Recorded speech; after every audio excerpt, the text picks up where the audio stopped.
এবং প্রকৃষ্ট উদাহরণ। কেন কি আমার না ঠাকুরের মানে কথা মানে আমি ইষ্ট প্রসঙ্গ করতাম, করিও মাঝে মধ্যে, কিন্তু করার সময় মানে এই তাল নবমী তিথি যে আগেরটা গেল সেটা দায়িত্ব পড়েছিল মুর্শিদাবাদে। তো মুর্শিদাবাদে যখন দায়িত্ব পড়েছিল, তা আমি যখন কঠিন দুরারোগ্য ব্যাধিতে যখন আক্রান্ত হয়েছিলাম, আমার হয়েছিল কোলাইটিস আলসার। সেই পরিস্থিতি 2020 সালে আমাদের বহরমপুর মন্দির উদ্বোধন হয়েছিল 2020 সালের 6 তারিখে।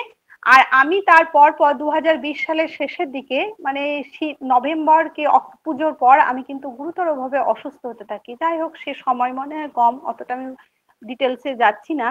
তো আমি আস্তে আস্তে যখন আমি অনেকটা সুস্থ হয়ে উঠি, সুস্থ যখন হতে থাকি মানে এতটাই অসুস্থ হয়ে গেছিলাম, আমার বিছানা থেকে ওঠার কিন্তু শক্তি ছিল না, কোনো খাবার খেয়ে কিন্তু আমার পেটে থাকতো না, এমনই পরিস্থিতি। আর সেই সময় ভর ভর করোনা, সেই করোনা পরিস্থিতির মধ্যে আমি কিন্তু অনলাইনের সাথে যুক্ত থাকতাম।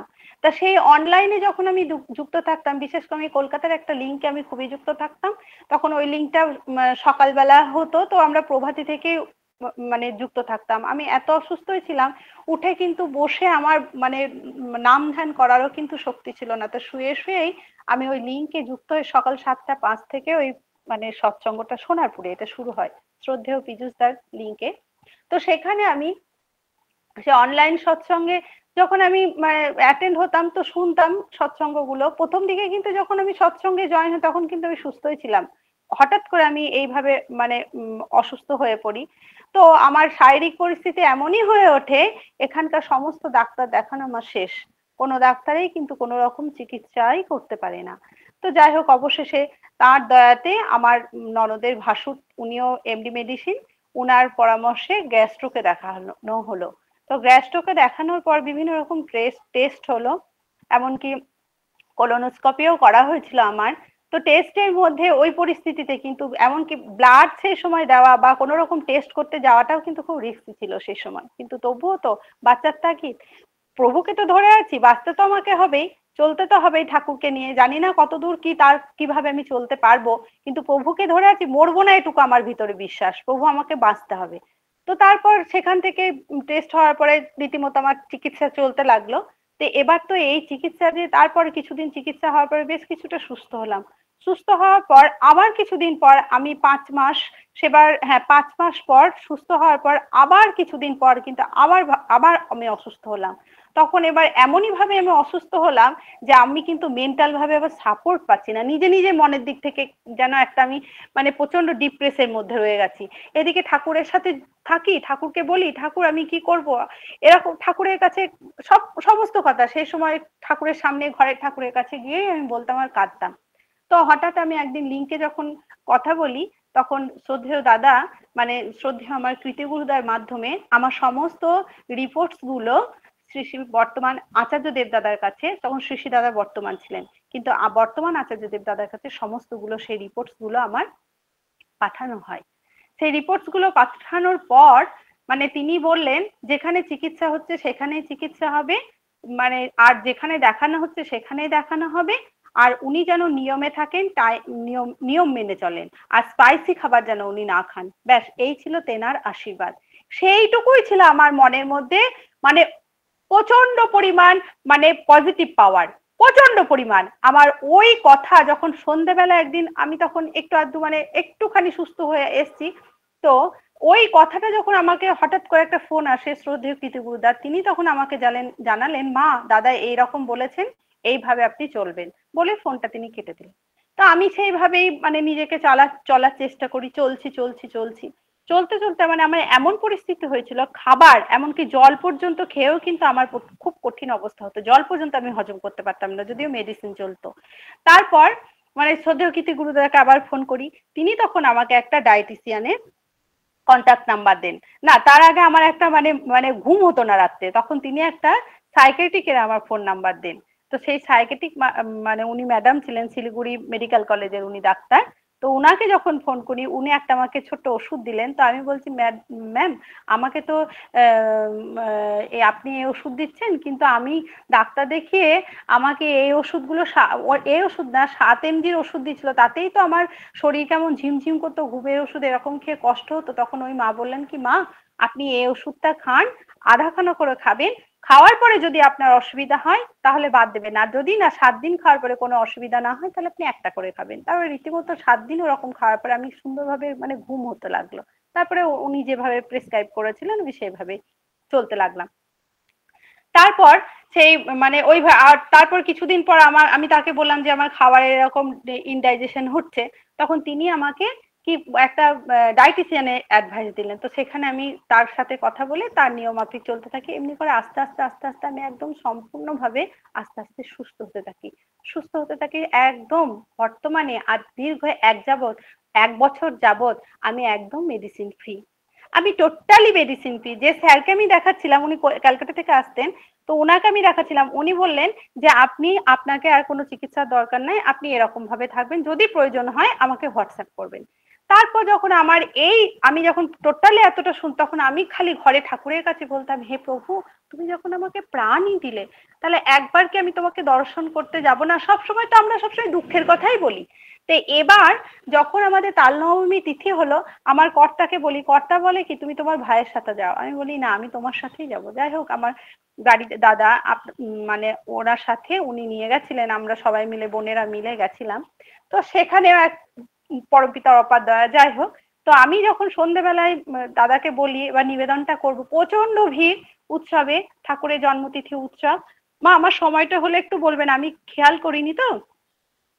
তো উৎসবের সময় তো এবার ভিড়ের মধ্যে আছে, আমি শ্রদ্ধেয় কীর্তি গুরুদাকে বলি, কীর্তি গুরুদা কিন্তু তখন বলেন, উনাকে আবার কিছুটা পেশেন্ট শ্রী আচার্য দেব দাদা দিয়েছেন, তখন উনি সেই পেশেন্ট গুলো দেখছেন। উনি বলেন মা আপনি ওখানে দাঁড়ান, অনুপদাকে বলবেন দেখবেন নিবেদন হবে। কিন্তু না, কোনোতেই কোনো কিছু না। আর সেই যেতেই দেবে না। আমি বলছি দেখুন আমি এরকম ব্যাপার আমি উনাকে জানাবো, এটা আমাকে জানাতেই হবে। তখন তিনি বলেন কি না না না এখন কোনো অসুখ বিসুখের নিবেদন, আমি দেখেন অসুখ বিসুখের নিবেদন কিন্তু দাদা আমি করছি না। আর আমি অসুস্থ ছিলাম, কিন্তু আমি যে সুস্থ হয়েছি সেই সুখবরটা আমি দাদাকে দেবো না? আমরা তো সবসময় আমাদের সমস্ত মাথার বোঝা সমস্ত প্রত্যেকে যে কোনো প্রবলেমসে আমরা সম্মুখীন যখন হই না কেন, তার কাছে গিয়ে আমরা দিয়ে দিতে পারি, আমাদের মাথার বোঝাটা আমরা হালকা করতে পারলে বাঁচি। কিন্তু আজকে তার দয়ায় এই যে মানে কঠিন পরিস্থিতির মধ্যে, করোনাকালীন পরিস্থিতির মধ্যে, ওই যে বললাম কেউ কিছু হারিয়েছে কেউ কিছু পেয়েছে, তা আমি যে পরিস্থিতি থেকে উঠতে সেটা আমি এত সুন্দর সুখবর আমি দাদাকে জানাবো না? যাই হোক তিনি তখন যাওয়ার অনুমতি দিলেন। তো দূর থেকে তখন মানে প্রণামী উৎসবের সময় তো বড় বড় প্রণামী পাত্রগুলো থাকে, তো তার দূর থেকে যখন আমি দাদাকে নিবেদন করছি, দাদা সেই দূর থেকে দেখে তিনি আমাকে আনন্দ করে, মানে সেই দৃশ্য আমি যখনই চোখ বুজে যখনই চলে আমি সেই দৃশ্য এখনো অনুভব করি, সেই তাকে সেই তার চেহারা। তিনি বললেন আমাকে যে সবসময় তার দয়ার কথা বলবেন, পরম পিতাকে ধরে নিয়ে চললে কি যে হয় আর কি যে হয় না, অসম্ভব ও সম্ভব হয়ে যায়, তার দয়ার কথা বলবেন। এইভাবে তিনি আনন্দ করে হাত তুলে আমাকে ওখান থেকে আশীর্বাদ করেছিলেন। এই যে তা আমি যখন তেনাকে যখন কিছু একটু আমার দিক থেকে তেনাকে নিবেদন আমি যখন করেছিলাম, মানে আমার পেটে অন্ন থাকছিল না, আমি তার জন্য একটু মানে জল খাওয়ার জন্য কোনো একটু ছোট্ট একটু জিনিস, একটা ঘটি আর একটু চাল, কামিনী ভোগ চাল আমি তার জন্য যখন নিয়ে যাই, তিনি যখন গ্রহণ করলেন, পরে এই যে পরমপিতার কি অপার দয়া, তিনি আমাকে কিভাবে আমি এটা আমার বললাম যে আমি সবসময় অনুভব করি তাকে, কিভাবে তিনি আমাকে প্রসাদ হিসাবে ফেরত দিলেন। আমি যখন তারপর আচার্য দাদার ওই আশীর্বাদ প্রণাম হয়ে যাওয়ার পরে যখন আমি উপরে যাই বড় বৌদি বৌরানী মা এনাদের প্রণাম করতে, তো যখন বড় বৌদির বিশাল লাইন, বড় বৌদির ওই লাইনে যখন আমি প্রণাম করছি, আমি যখন প্রণাম করতে যাই তখন মা আমাকে বলেন এই তোমাকে আমি কোথায় দেখেছি না, তুমি কালকে এসছো, কালকে এসেছিলে না? আমার আগে না মা, আমি আজকেই বিকেল বেলা ঢুকলাম। ঢোকার পর আমি তার জন্য একটু কিছুটা নিয়ে গেছিলাম, একটু চন্দন কাঠ আমার ননদ বাড়ির গাছের কাঠ আর একটু কিছু জিনিস নিয়ে গেছিলাম। তো মাকে যখন আমি দিচ্ছি তিনি তখন বলে তোমাকে কি, আবার তিনি বললেন তোমাকে চেনা চেনা লাগছে। হচ্ছে আগে মা আপনি বহরমপুর গেছিলেন, তখন আপনি আমার সাথে যাত্রা দেখতে গেছিলেন, আমি অনুরাধা। বলার পর তখন তিনি আমাকে, আমি যখন প্রণাম করে চলে আসছি যখন, তখন ওই যে দাদারা থাকেন ওখানে, তখন ওনারা সে যান যান যান মানে ভিড় তো প্রচন্ড এরকম করছে, তখন বলছে দাঁড়াও ওর সাথে আমি কথা বলবো দাঁড়াও, এরম বললেন। বলার পর আমি তখন দাঁড়িয়ে আছি, মা তখন আমাকে কিছু একটু উপহার দিলেন, আর সঙ্গে একটা একটু ছোট্ট একটা আতপ চালের প্যাকেট দিলেন আমাকে। তিনি বললেন শোনো এটা তুমি পায়েস রান্না করে খাবে। আমি তখন মানে আমার ভিতরে সমস্ত শরীর আমার রোয়া দিচ্ছে, আর ভিতরে ভাবছি হে প্রভু এ তোমার কিরকম দয়া, আমি তোমাকে ভোগ নিবেদন করলাম, তুমি আমাকে প্রসাদ হিসেবে ফেরত দিলে। তা আজকে দেখুন আচার্যদেব বসে আছেন সেই নাট মণ্ডপে, আমার বড় বৌদি বসে আছেন সেই উপরে। তাহলে তেনারা কিভাবে মানে কিভাবে একই সূত্রের মধ্যে তেনারা বেতার তরঙ্গের মধ্যে কিভাবে তেনারা একভাবে মানে যুক্ত হয়ে থাকেন, যে তারা মানে কোথায় আমি তাকে ভোগ নিবেদন করছি, কোথায় তিনি আমাকে সেই ভোগ প্রসাদ হিসাবে তিনি ফেরত মানে আমাকে দিচ্ছেন দয়া করে। তো এই যে প্রভুকে পেয়ে যে আমি যে আমার সংসার, তিনি আমার সংসার তো নয় তারই সংসার, কিন্তু তিনি তো আমাকে সেই ফিরিয়ে দিলেন। তার যাকে আমি আমার এই সংসারে মানে গৃহস্বামী হিসাবে যার সাথে সংসার করছি, আমার গর্ভস্থ সন্তান যাকে আমি তার দয়ায় আমার সন্তান বলে ভোগ করছি, তার দয়ায় জগৎ স্বামীকে মাথায় রেখে আমার গৃহস্বামীকে আমি ভোগ করছি, সমস্ত তো তারই দয়ায়। তাহলে এই করোনার ফলে যেমন অনেকে অনেকে হারিয়েছে, অনেকে অনেকে কিন্তু পেয়েছে। হ্যাঁ, মূলে হচ্ছে যদি তার জীবনে সে আদর্শ থাকে, ইষ্ট থাকে, প্রেম থাকে, কৃতি সম্বেগ থাকে, অনুরাগ থাকে, ভালোবাসা থাকে, তবেই কিন্তু সেটা সম্ভব। তাই প্রভুকে ধরে নিয়ে চলার যে কি আনন্দ, যে সেই চিনির বোঝা বহন করে সে কিন্তু চিনির স্বাদ কখনোই বুঝতে পারে না। কিন্তু যে চিনির স্বাদ বহন করার সাথে সাথে একটা ওই বোঝার কণা যদি একটা তার মুখে পড়ে যায়, তারা যদি একবার অনুভব করতে পারে, তারা কিন্তু হাজার পরিস্থিতি হলেও ছেড়ে গেলেও কিন্তু তারা আবার আসে। তাই উপস্থিত যেসব মায়েরা আছে, আমার মনে হয় প্রত্যেকেই সেই মায়েরা সেই স্বাদ গ্রহণ করেন বলে আজ এইভাবে যোগযুক্ত হওয়ার চেষ্টা করেন। সে সব সময় পারুক বই না পারুক, কিন্তু প্রত্যেকে চেষ্টা করে যে ঠাকুরের সাথে যুক্ত থেকে তার নাম গুণকীর্তন শোনার জন্য। হ্যাঁ মা, আমার সময় হয়ে গেছে। যাই হোক, প্রত্যেকের আমি মঙ্গল প্রার্থনা করি প্রভুর চরণে, সবার জয় হোক। তাই ঠাকুর শেষ কথা একটা বলি, ঠাকুর শেষ কথায় তার নাই, যেহেতু এটা মাতৃ সম্মেলন, শেষ করব মা। তিনি একটা কথায় শেষ বাণীতে বললেন, স্বস্তি। তুমি ভাবিতে পারো তোমার স্বামীর প্রতি বা সংসারের প্রতি যাহা কিছু করণীয় শুধু তোমারই, কিন্তু বুঝিও ভালো পাইতে হইলেই ভালো করিতে হয়, তাহা তোমার বেলায়ও যেমন অন্যের বেলায়ও তেমনি। তুমি যদি অন্যের মঙ্গলে যাহা কিছু করণীয় পাওয়ার আশা না রাখিয়া যত দূর সম্ভব উদ্বেগ শূন্য ভাবে করিয়া যাইতে পারো, দেখিবে পাওয়ার জন্য তোমাকে আর আকুপাকু করিতে হইবে না, পাওয়া তো আসিবেই, তোমার মনে অন্তরিক্ষে কে যেন গাহিয়া উঠিবে, স্বস্তি স্বস্তি স্বস্তি। জয় গুরু মা, জয় হোক, সবার জয় হোক। জয় গুরু।